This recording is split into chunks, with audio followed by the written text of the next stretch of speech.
இன்னைக்கு கேப்டனை ஏமாத்தினவங்க, கேப்டனை பழிச்சு பேசியவங்க, இந்த கட்சியை தங்கள் வாய்க்கு வந்ததெல்லாம் பேசினவர்கள் எல்லாம் இன்னைக்கு எப்படி இருக்கிறார்கள் என்பது அவர்கள் வாழ்கின்ற வாழ்க்கையை ஒரு உதாரணமாக இருக்கிறது என்பது எல்லாருக்கும் தெரியும். அதனால இது போல ஒரு சீப்பான ஒரு தரம் இல்லாதவர்களை எல்லாம் நாம சிந்திக்காமல் நம்மளுடைய வேலை என்ன? இது ஒரு கட்சி. இப்ப தேர்தல் வருது, அடுத்த தேர்தல். இந்த தேர்தல்ல நம்மளுடைய நோக்கம் என்ன?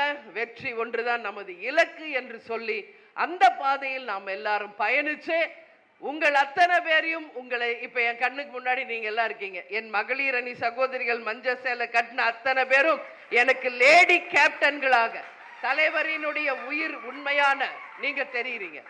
அப்போ நான் என்ன சொல்றேன், உங்களை எல்லாம் இப்படி ஒவ்வொரு பகுதி வட்டம் தொண்டர்களாகவே தான் பார்க்கணுமா?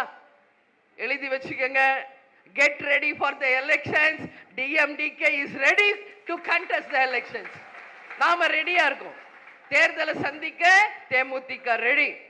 உங்களை எல்லாம் உங்க அண்ணி இப்ப சொல்றேன், வெகு விரைவில் வருகின்ற சட்டமன்ற தேர்தல் முடிஞ்சு உள்ளாட்சி தேர்தலில் இங்க இருக்கின்ற எத்தனை பேர் நீங்க கவுன்சிலர்களாக உறுதியாக ஜெயிக்க வச்சு உங்களை அரசு பதவியில் அமர்த்துவதான் என்னுடைய முதல் வேலை.